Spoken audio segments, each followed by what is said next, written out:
إن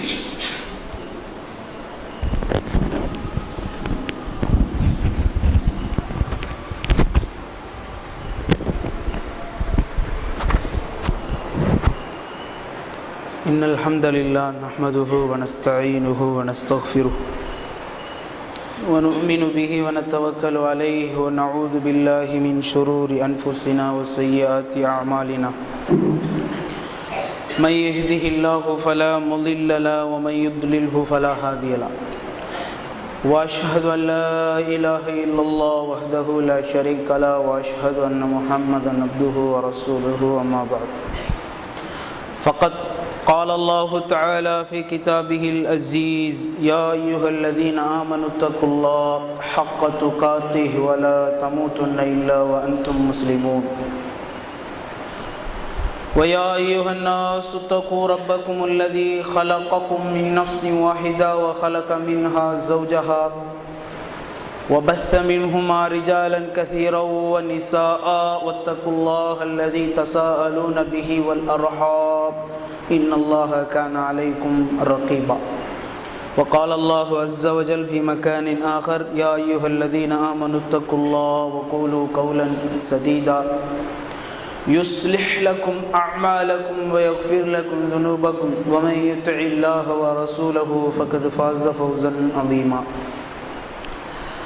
وقال نبينا صلى الله عليه وسلم في حديثه الشريف إن خير الحديث كتاب الله وخير الهدي هدي محمد صلى الله عليه وسلم وشر الأمور محدثاتها وكل محدثة بدعة وكل بدعة ضلالة وكل ضلالة في النار صلاة سلام உலகத்திற்கு ஓர் அருட்கொடையாக அனுப்பப்பட்ட நம்முடைய இறுதி தூதர் அன்னலம் பெருமானார் ஸல்லல்லாஹு அலைஹி வஸல்லம் அவர்கள் மீதும் அவர்களது தோழர்களின் மீதும் மற்றும் அல்லாஹுவின் இறை இல்லத்தில் ஒன்று குழுமி இருக்கக்கூடிய நம் அனைவரின் மீதும் என்றென்றும் வழித்திருக்கட்டுமாக. அஸ்ஸலாமு அலைக்கும் வரஹ்மத்துல்லாஹி வபரகாத்துஹு. அன்பிற்குரிய சகோதரர்களே, சகோதரிகளே, பெரியோர்களே, எல்லாம் வல்ல அல்லாஹுவின் நல்லடியார்களே, அல்லாஹ் நம் அனைவருக்கும் வழங்கிய மகத்தான கிருபையினால் அவனுடைய அழைப்பு ஏற்று அவன் நம்மீது சுமத்தியுள்ள இந்த ஜும்ஆ தொழுகையை நிறைவேற்றுவதற்காக அல்லாஹ்வுடைய பள்ளியில் நாம் அனைவரும் ஒன்று குழுமியிருக்கிறோம். நம்முடைய இந்த நல்ல எண்ணங்களையும் செயல்பாடுகளையும் பொறுத்தவாறு வல்ல இறைவன் அதிகமான நற்கூலிகளை நம் அனைவருக்கும் மறுமையில் வாரி வழங்க வேண்டும் என்று அல்லாஹ்விடத்திலே பிரார்த்தனை செய்து கொண்டு என்னுடைய இந்த ஜும்ஆ உரையை ஆரம்பம் செய்கிறேன். அன்பிற்குரிய சகோதரர்களே, கடந்த வாரத்திற்கும் முந்தைய வாரத்தில்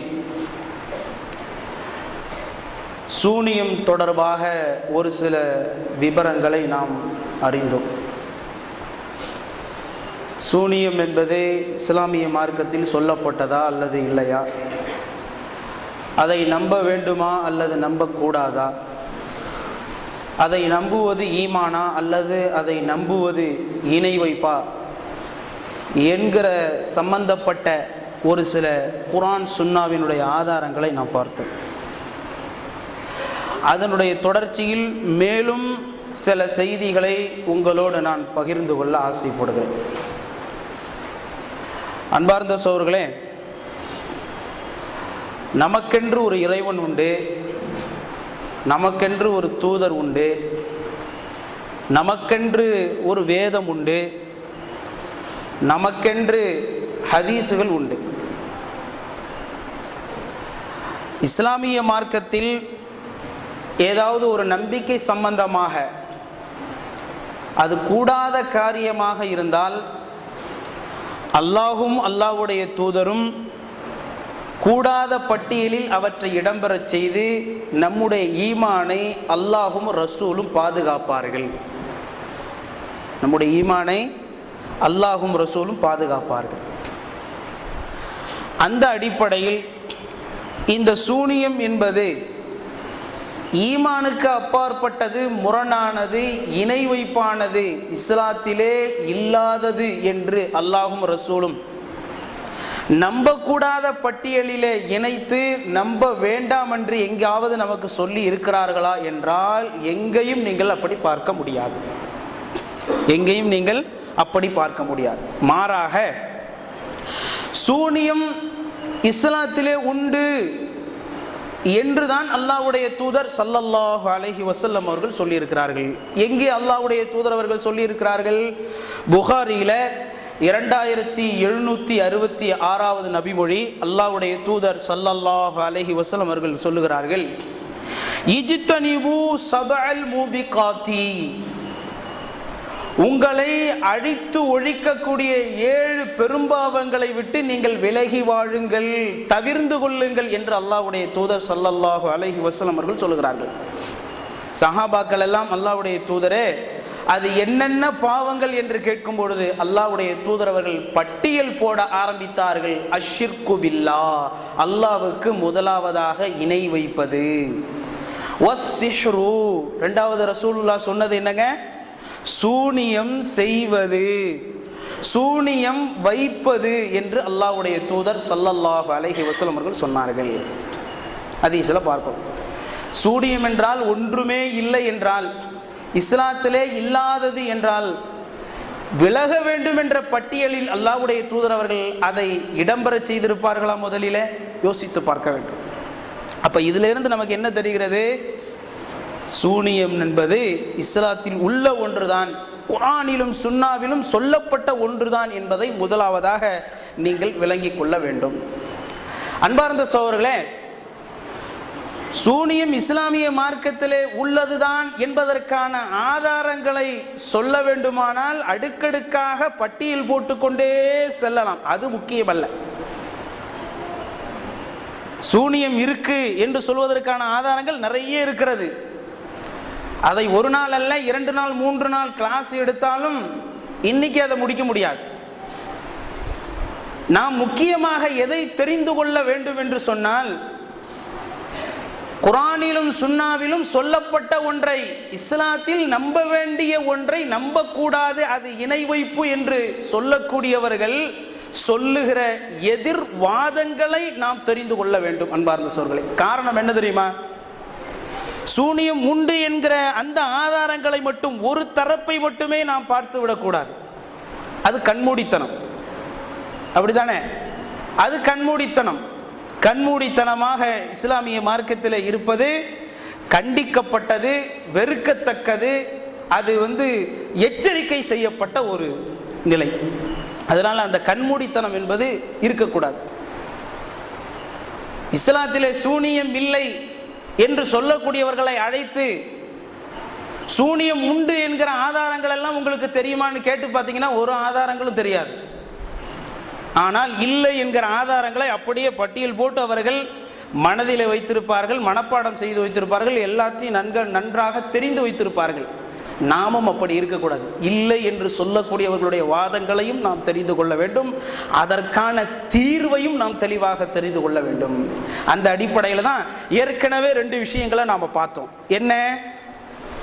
இந்த சூனியம் சம்பந்தமாக வரக்கூடிய ஹதீஸை ஏற்றுக்கொள்ள முடியாது. காரணம் என்ன என்றால், அல்லாஹ் நபியை பாதுகாப்பேன் என்று சொல்லிவிட்டான். நபியை பாதுகாப்பேன் என்று அல்லாஹ் உத்தரவாதம் எடுத்துக்கொண்ட பிறகு இந்த யூதர்கள் அல்லாஹ்வுடைய தூதருக்கே சூனியம் வைத்தார்கள், முடக்கி போட்டார்கள் என்று நம்புவது அந்த குர்ஆன் வசனத்துக்கு முரணானது என்று பேசுகிறார்கள். இதற்கு பல ஆதாரங்களையும் கேள்விகளையும் நாம் வைத்திருக்கிறோம். என்ன? மக்களுடைய தீங்கிலிருந்து அல்லாஹ்வுடைய தூதரை பாதுகாத்தான் என்றால், உஹது போரிலே அல்லாஹ்வுடைய தூதரின் கடவாய்ப்பல் உடைக்கப்பட்டது, அவர்களுடைய கன்னங்கள் காயப்படுத்தப்பட்டு ரத்தம் பீரிட்டு சென்றது, தாயிஃப் நகரத்திலே கல்லால் அடிக்கப்பட்டு அவர்களுடைய மேனியிலிருந்து வந்த ரத்தம் அவருடைய காலுறையை நனைத்தது, குறைஷி காபிர்கள் எல்லாம் மூச்சு திணறுகிற அளவுக்கு ஒட்டக குடலை கொண்டு வந்து நபியினுடைய முதுகு மேலே போட்டார்கள், அதனால் மூச்சு திணறினார்கள். பார்க்கிறோமா இல்லையா? கடன் கேட்டு வந்தவர்கள் அல்லாஹ்வுடைய தூதரின் சட்டையை இறுக்க பிடித்தார்கள், மூச்சு திணறுகிற அளவுக்கு. இன்று எத்தனையோ விஷயங்களை ஹதீசுகளிலே நாம் பார்க்கிறோம். யூதர்கள் அல்லாஹ்வுடைய தூதர் அவர்களுக்கு ஆட்டு இறைச்சியில் விஷத்தை தடவி கொடுத்தார்கள், அதையும் சாப்பிட்டார்கள். ஆனால் அதிலிருந்து அல்லாஹ் பாதுகாத்தான் என்று எத்தனையோ இடையூறுகள் நபிக்கு ஏற்பட்டதை எல்லாம் அடுக்கடுக்காக வைத்தோம். இப்ப இதையெல்லாம் பார்க்கும்போது என்ன தெரிகிறது? மனிதன் என்ற அடிப்படையில் அவருக்கு சில துன்பங்கள் துயரங்கள் ஏற்படும், ஆனால் அவரை யாராலும் கொல்ல முடியாது என்பதுதான் இந்த வசனத்தினுடைய பொருள். இந்த வசனத்தை வைத்துக்கொண்டு அதற்கு முரணானது என்று பேசவே கூடாது, பேசுவதற்கு எந்த வாய்ப்பும் இல்லை என்பதை நீங்கள் முதலாவதாக புரிந்து கொள்ள வேண்டும். இந்த வசனம் எந்த வகையிலும் அந்த ஹதீஸுக்கு முரண்படவே இல்லை, முதல் விஷயம். இரண்டாவது, சூனியம் வைக்கப்பட்ட ஹதீஸை நாம் ஏற்றுக்கொண்டால் வஹி என்னாவது, இறை செய்தி என்னாவது, அதிலே குழப்பங்கள் ஏற்பட்டு விடும் அல்லவா என்றெல்லாம் இறை செய்தியை பற்றி ஒரு கவலையை இன்றைக்கு சமூகத்தில் ஏற்படுத்துகிறார்கள். அதற்கும் நாம பதிலை சொல்லிவிட்டோம். அதற்கும் என்ன பதிலே? இறை செய்திக்கும் இதுக்கும் எந்த பாதிப்புமே ஏற்படலை. சூனியம் வைக்கப்பட்டதனால் இறை செய்திக்கு ஏதாவது பாதிப்பு ஏற்படுத்தப்பட்டதா என்றால் நிச்சயமாக இல்லை. இறை செய்தியை அல்லாஹ் பாதுகாக்கிறேன் என்று உத்தரவாதத்தை எடுத்துக்கொண்டான். அவர்களுக்கு ஏற்பட்ட பாதிப்பு என்ன? ஹதீஸிலே சொல்லப்படுகிறது. புகாரியிலே நீங்கள் எடுத்து பார்த்தால் தெரிந்து கொள்ளலாம். 6063வது நபிமொழி, 3268வது நபிமொழி ஆகிய 2 ஹதீஸுகளையும் நீங்கள் எடுத்து பாருங்கள் அன்பார்ந்த சகோதரர்களே. இந்த ஹதீஸிலே அல்லாஹ்வுடைய தூதருக்கு என்ன பாதிப்பு ஏற்படுத்தப்பட்டது என்பதை தெளிவாக நமக்கு விளக்குகிறது. என்ன பாதிப்பு? அல்லாஹ்வுடைய தூதர் அவர்கள் தன்னுடைய மனைவியிடத்தில் செல்லாமலே சென்றதாக நினைக்கலானார்கள். அவர்களுக்கு பிரம்மையூட்டப்பட்டது. மனைவியிடத்தில் செல்லாமலேயே சென்றதாக நினைக்கலானார்கள், பிரம்மையூட்டப்பட்டார்கள். யுஹையலு என்கிற வாசகம் தான் அந்த ஹதீஸில் இடம்பெறுகிறது. அன்பார்ந்த சகோதரர்களே, இதுல எவ்வளவு பெரிய ஒரு மோசடித்தனம் நடந்திருக்கிறது என்பதை பாருங்கள். எவ்வளவு பெரிய ஒரு பித்தலாட்டம் நடந்திருக்கிறது என்று பாருங்கள். இதே வாசகத்தை தான் அல்லாஹ் ரப்புல் ஆலமீன் மூசா அலைஹிஸ்ஸலாம் அவர்கள் சம்பந்தமாக பேசும் பொழுது நமக்கு சொல்லுகிறான். யுஹையலு, அந்த கம்பும் கயிறும் பாம்பு போல் அவர்களுக்கு தோற்றமளித்தது, காட்சி தந்தது அப்படின்னு அல்லாஹ் ரப்புல் ஆலமீன் அங்கே சொல்கிறார். அங்கேயும் யுஹையலு, இங்கேயும் யுஹையலு. இங்க என்ன பொருள் வைக்கிறாங்க தெரியுமா? அல்லாஹ்வுடைய தூதர் அவர்கள் மனக்குழப்பத்திற்கு ஆளானார்கள், மனக்குழம்பி விட்டார்கள், பைத்தியக்காரனாக ஆகிவிட்டார்கள். இப்படியெல்லாம் இந்த யுஹையலு என்கிற வார்த்தைக்கு டிக்ஷனரியிலேயே இல்லாத ஒரு பொருளை கூறி எப்படியெல்லாம் இந்த ஹதீஸை மறுப்பதற்கு ஆதாரங்களை சேர்க்கின்றார்கள் பாருங்கள் அன்பார்ந்த சகோதரர்களே. குர்ஆனில் வருகிற பொழுது யுஹையலு என்கிற வார்த்தைக்கு வெறும் தோற்றமளித்தது என்றுதான் பொருள். ஆனால் ஹதீஸிலே யுஹையலு என்பதற்கு மூளை குழம்பி விட்டது, அப்படி ஆகிவிட்டார்கள், இப்படி ஆகிவிட்டார்கள், அப்படியானால் வஹி என்ன, இது என்ன என்றெல்லாம் கேள்விகளை எழுப்புகிறார்கள். எவ்வளவு பெரிய ஒரு மோசடித்தனம் யோசித்து பாருங்கள். இப்போ வஹிக்கு எந்த பாதிப்பும் இல்லை. என்ன பாதிப்பு ஏற்பட்டது? அல்லாஹ்வுடைய தூதர் அவர்கள் தன் மனைவியிடத்தில் போகாமலேயே போனதாக நினைக்கலானார்கள். இதுதான் நடந்துச்சு. ஹதீஸில் தெளிவாக வந்து விட்டது, வேற எதுவும் நடக்கல, இதுதான் நடந்தது. அல்லாஹ்வுடைய தூதர் அவர்கள் நினைக்கலானார்கள். இந்த மாதிரி இப்படியெல்லாம் நமக்கு தோணுதே, இது சரியில்லையே அப்படின்னு அல்லாஹ்விடத்தில் அவர்கள் பிரார்த்தனை செய்கிறார்கள். அல்லாஹும் நிவாரணத்தை, ஷிஃபாவை கொடுத்து விட்டான். இதுதான் நடந்தது அன்பார்ந்த சகோதரர்களே. இதை உங்களுடைய சிந்தனையில நீங்கள் ஆழமாக பதிய வைத்துக் கொள்ள கடமைப்பட்டிருக்கிறீர்கள். இன்னும் அவர்கள் சொல்லுகிற ஆதாரம் என்ன தெரியுமா? இந்த ஹதீஸை மறுப்பதற்கு போதுமான வாசகம் என்ன அப்படின்னா, மனைவி இடத்துல போகாமலே போனதா நினைக்க ஆரம்பிச்சாங்கன்னா அப்ப குளிப்பு கடமையான நிலையிலேயே இவர்கள் தொழ வைக்க சென்றிருப்பார்கள். எப்படி சொல்கிறார்கள்? குளிப்பு கடமையான தொழுகை, கடமையான நிலையிலேயே மக்களுக்கு தொழ வைக்க சென்றிருக்கலாம். ஒரு மனிதன் இல்லற வாழ்க்கையில ஈடுபட்டால் அவனுக்கு குளிப்பு கடமையாக்கி விட்டது. குளிப்பு கடமையாகிவிட்ட நிலையில இபாதத்தை நிறைவேற்ற முடியாது. குளிக்கிற வரைக்கும் குளித்து விட்டு தான் இபாதத்தை நிறைவேற்ற முடியும். அப்படித்தானே? அப்ப இந்த குளிக்கிற விஷயத்தையே சூனியத்தால் இந்த யூதர்கள் அல்லாஹ்வுடைய தூதர் அவர்களுக்கு மறதியை ஏற்படுத்தி இருக்கிறார்கள் என்றால், மறக்கடிச்சிருக்கிறார்கள் என்று சொன்னால், இந்த ஒரு வாசகமே இந்த ஹதீஸை மறுப்பதற்கு போதுமான ஆதாரம் என்று பேசுகிறார்கள். அஸ்தக்ஃபிருல்லாஹில் அஸீம். இதிலும் உண்மை நிலை என்பதை என்னவென்பதை நீங்கள் தெரிந்து கொள்ள கடமைப்பட்டிருக்கிறீர்கள். அல்லாஹ்வுடைய தூதர் அவர்களுக்கு தோணியது குளிப்பு கடமையாகி ஆகலன்னு நினைச்சாங்களா? இல்ல, குளிப்பு கடமையாகி எனக்கு ஆகல அப்படின்னு நினைக்கல அல்லாஹ்வுடைய தூதர் அவர்கள். குளிப்பு கடமை ஆகாமலே ஆனதாக நினைத்தார்கள். அதனால நான் என்ன செய்வாங்க, போய் குளிப்பாங்க. இதனால ஏதாவது பாதிப்பு இருக்கிறதா யோசித்து பாருங்கள். குளிப்பு கடமை இல்லாமலேயே ஒருவர் குளித்து விட்டு தொழ வைத்தால் அதனால ஏதாவது பாதிப்பு இருக்குதாங்க? இல்லவே இல்லை, கிடையவே கிடையாது. குளிப்பு கடமையாகி ஆகவில்லை என்று நினைத்து மக்களுக்கு தொழ வைத்தால் தான் அதிலே பிரச்சனை. ஆனால் ஹதீஸில் என்ன வருகிறது, அப்படி நேர் மாற்றமாக திருத்தி பேசக்கூடிய ஒரு சூழ்நிலையை நாம் பார்க்கிறோம். இந்த இதிலும் உள்ள உண்மையான நிலையை நீங்கள் புரிந்து கொள்ள கடமைப்பட்டிருக்கிறீர்கள். இதுவெல்லாம் இந்த சூனியம் சம்பந்தமாக வரக்கூடிய அந்த ஹதீஸை மறுப்பதற்காக அவர்கள் எடுத்து வைக்கக்கூடிய வாதங்கள். இவற்றை உங்களுடைய சிந்தனையிலே பதிய வைத்துக் கொள்ள வேண்டும். அடுத்து அவர்கள் சொல்லக்கூடிய வாதம் என்னவென்று சொன்னால், 21வது அத்தியாயத்தின் 25வது அத்தியாயத்தின் 8வது வசனத்திலே அல்லாஹ் ரப்புல் ஆலமீன் ஒரு செய்தியை சொல்கிறான். என்ன செய்தி? وَإِذْهُمْ نَجْوَى إِذْ يَقُولُ الظَّالِمُونَ إِنْ تَتَّبِعُونَ إِلَّا رَجُلًا مَسْحُورًا. அநியாயக்காரர்கள் தங்களுக்குள் ரகசியமாக பேசிக் கொண்டார்கள். அநியாயக்காரர்கள் தங்களுக்குள் ரகசியமாக பேசிக் கொண்டார்கள். என்ன ரகசியம் பேசிக் கொண்டார்கள்? இன் தத்தபிஊன இல்லா ரஜுலம் மஸ்ஹூரா. நீங்கள் ஈமான் கொண்டவர்களை பார்த்து, நபித்தோழர்களை பார்த்து அந்த அநியாயக்காரர்கள் ரகசியமா பேசிக்கிட்டார்கள், நீங்கள் சூனியம் செய்யப்பட்ட ஒரு மனிதரையே அன்றி வேற யாரையும் பின்பற்றவில்லை என்று கூறினார்கள். அல்லாஹ் குர்ஆன்ல சொல்றான். இந்த வசனத்தோடும் இந்த ஹதீஸை ஒப்பிட்டு பார்க்கும்போது இந்த வசனத்துக்கும் முரண்படுது. என்ன? அந்த குறைஷிகள் சொன்னது போல அல்லாஹ்வுடைய தூதர் அவர்களுக்கு சூனியம் வைக்கப்பட்டதாக வரக்கூடிய இந்த நபிமொழியை நாம் ஏற்றுக்கொண்டால் அவர்கள் சொன்னது உண்மையாகிவிடும். அவர்கள் சொன்னது உண்மையாகிவிடும். ரசூலுல்லாஹ்வுக்கு சூனியம் வைக்கப்பட்டதாக யார் தங்களுக்குள் ரகசியமாக பேசிக் கொண்டார்கள்? அநியாயக்காரர்கள் தான் பேசிக் கொண்டார்கள். அப்படியானால் அல்லாஹ்வுடைய தூதருக்கு சூனியம் வைக்கப்பட்டதாக நாமும் நம்பினால், அந்த ஹதீஸை ஏற்றுக்கொண்டால் நாமும் அநியாயக்காரர்கள். இது அவர்கள் எடுத்து வைக்கக்கூடிய வாதம். ரெண்டு விஷயம். ஒன்று, அந்த ஹதீஸை ஏற்றுக்கிட்டா அநியாயக்காரர்கள்.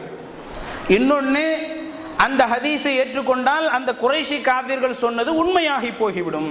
எனவே அந்த ஹதீஸை மறுப்பதற்கு இந்த ஒரு ஆதாரமும் கூடுதல் வலுவாக இருக்கிறது என்று பேசுகிறார்கள், எழுதுகிறார்கள்.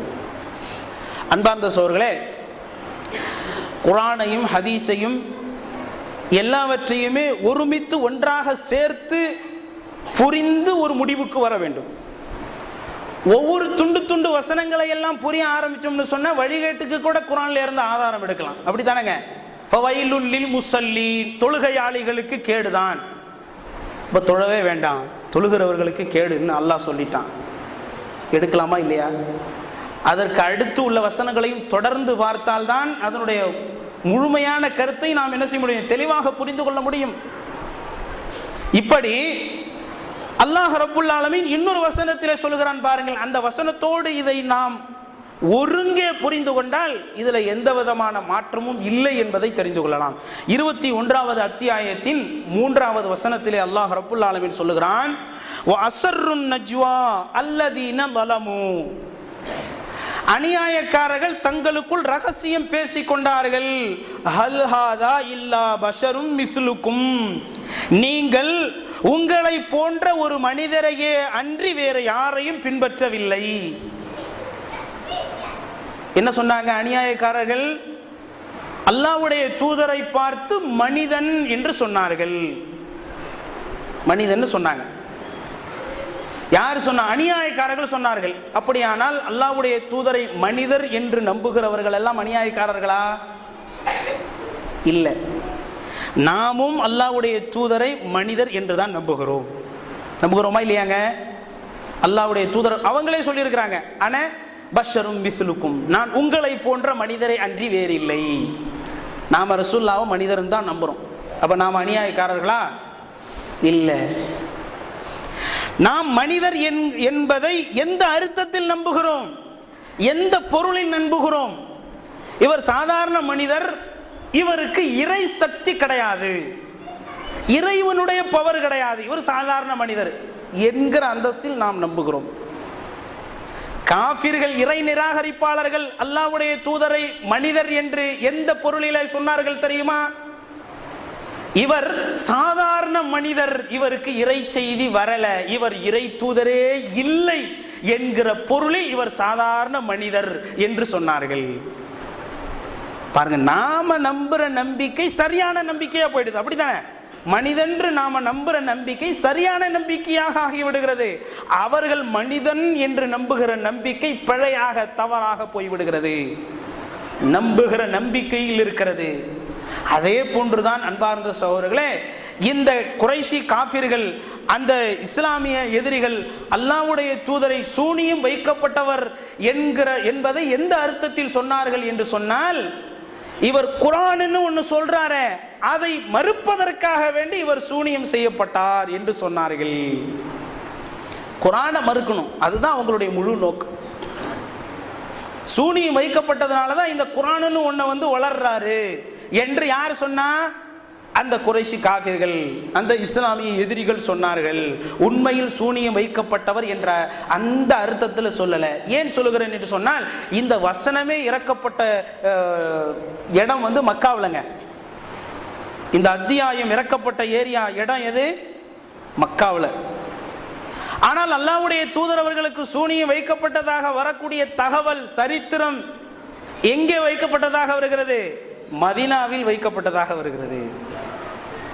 இது மக்காவில் இறக்கப்பட்ட வசனம், மதீனாவில் இறக்கப்பட்ட இது செய்தி. அப்ப இது ரெண்டையும் கம்பேர் பண்ணி பார்க்கவே முடியாது. இதை நீங்கள் நன்றாக புரிந்து கொள்ள வேண்டும். அப்ப இந்த வாதங்களிலும் இந்த வாதமும் ஒரு வலுவான வாதம் அல்ல. இந்த ஹதீஸை மறுப்பதற்கு இந்த வாதமும் ஒரு சரியான நியாயமான ஒரு வாதமே அல்ல. இந்த சூனியம் சம்பந்தமாக வரக்கூடிய ஹதீஸை மறுப்பதற்கு. அடுத்து அன்பார்ந்த சகோதரர்களே, இன்னும் அவர்கள் எடுத்து வைக்கக்கூடிய முரண்பாடான அந்த வாதங்கள் என்னவென்று சொன்னால், இவை எல்லாவற்றையும் விட மிக வலுவான ஒரு ஆதாரம் உள்ளது. இந்த ஆதாரம் ஒன்றே போதும் இந்த ஹதீஸ் பொய் என்பதற்கு. எந்த ஹதீஸ்? ரசூலுல்லாவுக்கு சூனியம் செய்யப்பட்டதாக வரக்கூடிய புகாரில வரக்கூடிய அந்த ஹதீஸ் பொய் என்பதற்கு இந்த ஒரு ஆதாரமே போதும் அப்படின்னு சொல்லி ஒரு சில வாதங்களை எடுத்து வைக்கிறாங்க. அது என்ன வாதம் அப்படின்னா, சூனியம் சம்பந்தமாக வரக்கூடிய ஹதீஸ்கள் அதை முழுமையாக படித்து பார்க்கும்போது அந்த கிணற்றை அல்லாஹ்வுடைய தூதர் அவர்கள் மூடினார்கள் என்று வருகிறது, மூடவில்லை என்று வருகிறது. அல்லாஹ்வுடைய தூதர் அவர்கள் நேரடியாக அந்த பொருளை எடுத்தார்கள் என்று வருகிறது. இன்னொரு ஹதீஸிலே ஆளை அனுப்பி அந்த பொருளை எடுக்க சொன்னார்கள் என்று வருகிறது. ஒரு ஹதீஸிலே 3 நாள் பாதிக்கப்பட்டவர்களாக இருந்தார்கள் என்று வருகிறது, 7 நாள் என்று வருகிறது, 10 நாள் என்று வருகிறது, 1 மாதம் என்று வருகிறது, 6 மாதம் என்று வருகிறது. இப்படி முன்னுக்கு பின் முரணாக வருவதால் இந்த ஹதீஸ் பொய் என்பதற்கு தெளிவான சான்றாக இருக்கிறது என்று ஒரு ஹதீஸினுடைய அணுகுமுறையே தெரியாத, சாதாரண நாலேஜ் கூட இல்லாமல் இந்த ஹதீஸை மறுக்குகிறார்கள் என்று சொன்னால் இந்த வழிகேடு எங்க கொண்டு போய் விடும் அப்படிங்கிறது தெரியல. அன்பார்ந்த சகோதரர்களே, இதுதான் ஹதீஸ் அணுகிற முறையா? இப்படிதான் ஹதீஸை அணுக வேண்டுமா? ஹதீஸை அணுகக்கூடிய ஒரு எல்கேஜி ஸ்டூடெண்ட்ஸ்க்கு இருக்கக்கூடிய நாலேஜ் கூட இவர்களிடத்தில் இல்லை என்று சொல்லலாம். அந்த அளவுக்கு இதில் பெரிய மோசடித்தனம் நடைபெற்றிருக்கிறது என்பதை உங்களுடைய சிந்தனைக்கு நாம் கொண்டு வருகிறோம். அன்பார்ந்த சகோதரர்களே, ஹதீஸை இப்படிலாம் நம்ம அணுகக்கூடாது. அப்படி அணுகுவதாக இருந்தால் பல ஹதீஸுகளை நாம் மறுக்க வேண்டும். மேராஜ் சம்பந்தமாக சில ஹதீஸுகள் வருகிறது. இந்த ஹதீஸுகளை பலரும் நம்மள படிச்சிருப்போம். இந்த ஹதீஸ் எல்லாம் நீங்க எடுத்து படிச்சு பாருங்க, எந்த ஹதீஸுமே ஒரே மாதிரியா வராது. அல்லாஹ்வுடைய தூதர் அவர்கள் 7 வானம் தாண்டி எங்க போனாங்க? சிதறத்துல் முன்தஹா என்கிற அந்த இடம் வரைக்கும் போனாங்க. அப்படி போகும்போது ஒவ்வொரு வானத்திலும் பார்த்த நபிமார்களை குறித்து அல்லாஹ்வுடைய தூதர் அவர்கள் ஹதீஸிலே சொல்கிறார்கள். நபிமார்களுக்கு இடையே ஏற்பட்ட அந்த உரையாடல்களையும் அல்லாஹ்வுடைய தூதர் அவர்கள் சொல்லுகிறார்கள். அந்த ஹதீஸெல்லாம் நீங்க படிச்சு பார்த்தீங்கன்னு சொன்னா 1வது வானத்துல பார்த்த நபி இன்னொரு ஹதீஸ்ல பார்க்கும்போது 2வது வானத்துல இருப்பார். இன்னொரு ஹதீஸை நீங்க படிச்சு பார்த்தீங்கன்னு சொன்னா 2வது வானத்துல பார்த்த ஒரு நபி 5வது வானத்துல இருப்பார். 3வது வானத்துல பார்த்த நபின்னு ஒரு ஹதீஸ்ல வரும். இன்னொரு ஹதீஸை நீங்க எடுத்து படிச்சீங்கன்னா அவர் லாஸ்ட்ல 7வது வானத்துல வருவார். இப்படி எந்த நபிமார்கள் எந்த வானத்தில் இருந்தார்கள் என்று பல அறிவிப்புகள் வருகிறது. நபிமார்களுக்கு மத்தியிலே ஏற்பட்ட அந்த உரையாடல் அதிலே சிறிது வித்தியாசங்களோடு ஹதீஸுகள் பலவாறாக வருகிறது. இதற்காக இந்த ஹதீஸை ஏற்றுக்க முடியாது, இந்த ஹதீஸ் பொய் என்ற நிலைக்கு நாம் சென்று விட முடியுமா? யோசித்து பாருங்கள். எவ்வளவு பெரிய பயங்கரமான வழிகேடு என்பதை நீங்கள் தெரிந்து கொள்ள வேண்டும் என்பார்ந்த சோர்களே. அதே போன்று பாருங்கள், அல்லாஹ்வுடைய தூதர் அவர்கள் தேன் அருந்துகிறார்கள். தேன் அருந்துகிற சமயத்தில் அவர்களுக்கு ஒரு வாடை ஏற்பட்டதால் இனி எனக்கு இந்த தேன் ஹராம் என்று தனக்குத்தானே அவற்றை தடை செய்து கொள்கிறார்கள். அல்லாஹ் ரப்புல் ஆலமீன் வசனத்தை இறக்கி அவர்களை கண்டிக்கிறார். அப்படித்தானே? நாம் ஹலாலாக்கிய பொருளை ஹராமாக்குவதற்கு நபியே உங்களுக்கு அதிகாரம் இல்லை என்று அல்லாஹ் நபியை கண்டிக்கின்றான். இந்த தேன் குடித்த சம்பவத்தை அந்த ஹதீஸை நீங்க படிச்சு பார்த்தீங்கன்னு சொன்னா, தேன் யாரு வீட்டில் குடிச்சாங்கன்னு சொல்லி அது பல அறிவிப்புல வருது. ஆயிஷா வீட்டில் குடிச்சாங்களா, ஹப்சா வீட்டில் குடிச்சாங்களா, உம்மு சலமா வீட்டில் குடிச்சாங்களான்னு சொல்லி பல அறிவிப்புகள் வருகிறது. அப்ப இந்த வீட்டில் குடிச்சாங்க, அங்க வருது, இங்க வருது, அதனால இந்த ஹதீஸை ஏத்துக்கவே முடியாது. அந்த நிலைக்கு போய்விட முடியுமா? யோசித்து பாருங்கள். இதுதான் ஹதீஸை அணுகக்கூடிய முறையா? யோசித்து பாருங்கள் அன்பார்ந்த சோர்களே. இது முறை அல்ல. அன்பார்ந்த சோர்களே, ஒரு உதாரணம் ஒன்றை உங்களுடைய சிந்தனைக்கு நான் கொண்டு வருகிறேன். தினமணி, தினத்தந்தி, தினமலர், தினகரன் ஆகிய 4 பத்திரிகையில ஒரு ஆக்சிடென்ட், விபத்து செய்தி வருகிறது. ஒரு பள்ளி வேன் கவிழ்ந்து 3 மாணவிகள் பலியானார்கள் அப்படின்னு ஒரு பத்திரிகையில வருது. ஒரு பத்திரிகையில பள்ளி வேன் கவிழ்ந்ததுனால அந்த விபத்து ஏற்படல, டயர் பஞ்சர் ஆனதுனால தான் அந்த விபத்து ஏற்பட்டதுன்னு வருது. இன்னொரு பத்திரிகையில டயர் பஞ்சர் ஆனதுனால இல்ல, ஓட்டுநர் மது குடித்ததனால் இந்த விபத்து ஏற்பட்டது அப்படின்னு வருது. இன்னொரு பத்திரிகையில ஆற்றிலே கவிழ்ந்ததனால் இந்த விபத்து ஏற்பட்டிருக்கிறது என்று வருகிறது. இன்னொரு பத்திரிகையில ஆற்றிலே கவிழவில்லை, அதற்கு முன்பாகவே இந்த விபத்து நடந்து விட்டது என்று பலவாறாக பல பத்திரிகைகளில் வருகிறது என்று வைத்துக் கொள்ளுங்கள். ஒரு அறிவாளி என்ன செய்வான், ஒரு புத்திசாலி என்ன செய்வான்? பல அறிவிப்புகள் வருகிறது, எனவே இந்த சம்பவமே பொய் இல்லை அப்படிங்கிற முடிவுக்கு போவானா? போகவே மாட்டான். சம்பவம் நடந்தது உறுதியாகிவிட்டது, ஆனால் நடந்த விதங்களில் வேண்டுமானால் சிறிது வித்தியாசங்கள் இருக்கலாம், அவ்வளவுதான். அப்படித்தானே? ஒன்னுக்கும் மேற்பட்ட பல பத்திரிகைகளில் இந்த விபத்து வந்ததின் மூலம், இந்த செய்தி வந்ததின் மூலம் இந்த செய்தி நடந்திருக்கிறது என்பது ஊர்ஜிதமாகிறதா இல்லையா அன்பார்ந்த சோர்களே? அதே போன்றுதான் இந்த சூனியம் சம்பந்தமாக பல அறிவிப்புகள் வந்தாலும் இந்த செய்தி நடந்திருக்கிறது என்பது உண்மை என்பதை மறுக்கவே முடியாது. இது ஊர்ஜிதமான உண்மை என்பதை உங்களுடைய சிந்தனையில நான் பதிய வைக்க கடமைப்பட்டிருக்கிறேன். ஹதீஸை இப்படி நாம் அணுக முடியாது. இப்படி ஹதீஸுகளை நாம் அணுகினால் அது வேறு பயங்கரமான வழிகட்டிலே கொண்டு போய் நம்மை விட்டுவிடும் என்பதை உங்களுடைய சிந்தனைக்கு நான் கொண்டு வருகிறேன் அன்பார்ந்த சோர்களே. அடுத்து அவர்கள் இந்த சூனியத்தை மறுப்பதற்காக வேண்டி எடுத்து வைக்கக்கூடிய வாதங்கள் என்னவென்று சொன்னால், ஒரு இறை தூதர், அல்லாஹ்வோடு நேரடியாக பேசக்கூடியவர், அற்புதங்களை அதிகமாக செய்கிறவர், அவருக்கே இந்த யூதர்கள் சூனியம் வைத்து ஒரு இறை தூதரையே முடக்கி போட்டு விட்டார்கள் என்று நாம் அந்த ஹதீஸை நம்பி ஏற்றுக்கொண்டால் எல்லோரும் என்ன பேசுவார்கள்? அந்த யூதன் தானே பெரிய ஆன்மீகவாதி, மந்திரவாதி என்று பேசுவார்கள். மக்கள் கேள்வி கேட்கறதுக்காக வேண்டியெல்லாம் நம்ம இஸ்லாத்தை மாற்றி எல்லாம் சொல்ல முடியாது. அப்படித்தானே அன்பார்ந்த சோர்களே?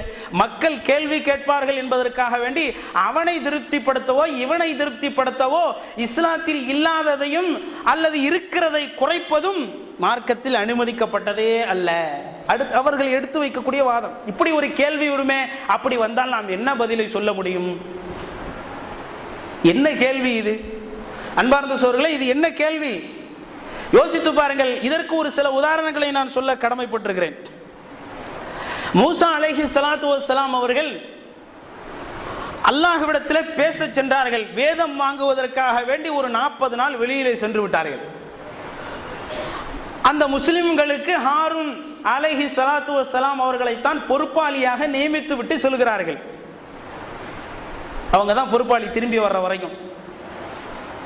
ஆனால் அந்த சாமீரி என்கிறவன், அந்த கூட்டத்தில் உள்ளவன் என்ன செய்தான்? மக்களிடத்தில் இருக்கக்கூடிய எல்லா உலோகங்களையும் திரட்டி காளை கன்றை வடித்து அதை கடவுளாக மக்களுக்கு செய்தான்.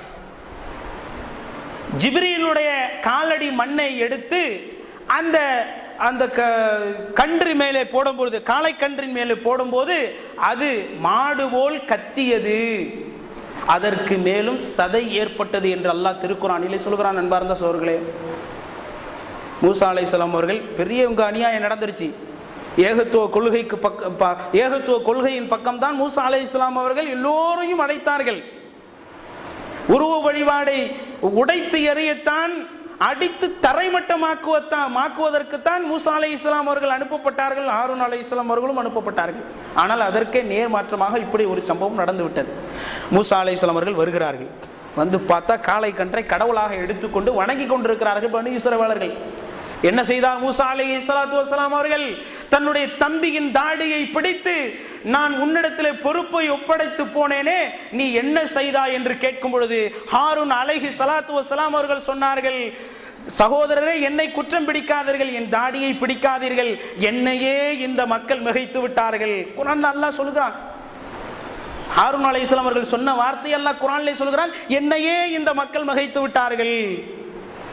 இப்ப நான் கேட்கிறேன், இப்போ இந்த சம்பவத்தை வைத்துக்கொண்டு மாற்று மத அன்பர்களோ மற்றவர்களோ அந்த பனு இஸ்ரவேலர்கள் ஜெயித்து விட்டார்கள், ஹாரூன் அலைஹிஸ்ஸலாம் அவர்கள் தோத்து விட்டார்கள் என்று கேட்பார்களே, சொல்லுவார்களே என்பதற்காக வேண்டிய அந்த குர்ஆன் வசனங்களை ஏற்றுக்கொள்ளாமல் இருக்க முடியுமா? அன்பார்ந்த சகோதரர்களே, யோசித்து பாருங்கள். சொல்ல முடியுமா? முடியவே முடியாது. ஏன் அடுத்து அல்லாஹ்வுடைய தூதர் ஸல்லல்லாஹு அலைஹி வஸல்லம் அவர்களுக்கு வாருங்களேன். உஹது போரிலே பலத்த காயம் அல்லாஹ்வுடைய தூதர் அவர்களுக்கு ஏற்படுகிறது. கன்னங்கள் காயப்படுத்தப்பட்டு கன்னங்களில் இருந்து ரத்தம் பீரிட்டு வருகிறது. அவர்களுடைய அருமை மகள் ஃபாத்திமா ரலியல்லாஹு அன்ஹா அவர்கள் பாயை எரித்து அதனுடைய சாம்பலை அல்லாஹ்வுடைய தூதரின் அந்த காயத்திலே வைத்தார்கள். அந்த நேரத்தில் அல்லாஹ்வுடைய தூதர் அவர்கள் சொன்னார்கள், ஒரு நபியுடைய முகத்தை காயப்படுத்திய சமூகம் எப்படி வெற்றி பெறும்? ஒரு நபியுடைய முகத்தை காயப்படுத்திய இந்த சமூகம் எப்படி நேர்வழியிலே செல்லும் என்று அல்லாஹ்வுடைய தூதர் அவர்கள் சொன்னார்கள். உடனே அல்லாஹ் ரப்புல் ஆலமீன் ஆயத்தை இறக்கி நபியை கண்டித்தான். லைஸ லக மினல் அம்ரி ஷைஉன், நபியே, இந்த மாதிரி சொல்லுவதற்கு உனக்கு அதிகாரமே இல்லை. இந்த காபிர்கள் ஜெயித்து விட்டார்கள், நபி தோத்து விட்டார்கள் என்று பேசுவதா இந்த சம்பவத்தை எடுத்துக்கொண்டு? அப்படித்தானே அன்பார்ந்த சோர்களே? காபிர்களுக்கு சாதகமாக அல்லாஹ் நபியையே கண்டித்திருக்கிறான். அப்படியானால் நபி தோத்து விட்டார்கள், இந்த குறைஷிகள் ஜெயித்து விட்டார்கள் என்று மக்கள் பேசிவிடுவார்கள். எனவே இந்த குர்ஆன் வசனத்தை ஏற்றுக்கொள்ள முடியாது என்று பேச முடியுமா? முடியாது. அவர்கள் கேள்வி கேட்பார்கள், இவர் கேள்விகள் கேட்பார்கள் என்பதற்காக வேண்டி இஸ்லாமிய மார்க்கத்தில் உள்ளதை எதையும் நாம் மாற்ற முடியாது, மாற்றவும் கூடாது. அது மிக பெரும் பாவம் என்பதை விளங்கிக் கொள்ள வேண்டும் அன்பார்ந்த சகோதரர்களே. எதையும் மாற்ற சொல்ல முடியாது. அவனை திருப்திப்படுத்துவதற்காக வேண்டி நாம் ஏன் மாற்ற வேண்டும்? ஒருவன் வந்து நம்மளை கேட்கிறான், இப்ராஹிம் அலைஹிஸ்ஸலாம் அவர்களை நெருப்பு குண்டத்தில் போட்டதாக அல்லாஹ் திருக்குர்ஆனிலே சொல்கிறான். அந்த நெருப்பு குண்டம் பூஞ்சோலையாக மாறியது என்று குர்ஆனிலே அல்லாஹ் சொல்கிறான். இது எப்படி, நெருப்பு எப்படி பூஞ்சோலையாக மாறும் என்று மாற்று மத அன்பர்கள் கேட்கும் பொழுது, இரு நான் போய் ஆய்வு செஞ்சுட்டு வரேன்லாம் சொல்லக்கூடாது. அப்படியா சொல்ல முடியும்? மறுமை நாள் வரைக்கும் ஆய்வு செய்தாலும் நெருப்பு என்பது சுடக்கூடியதுதான். அதுக்கு என்ன பதில்? எங்களுடைய ரப்பு நினைத்தால் செய்ய முடியும். இதுதான் அதுக்கு பதில்.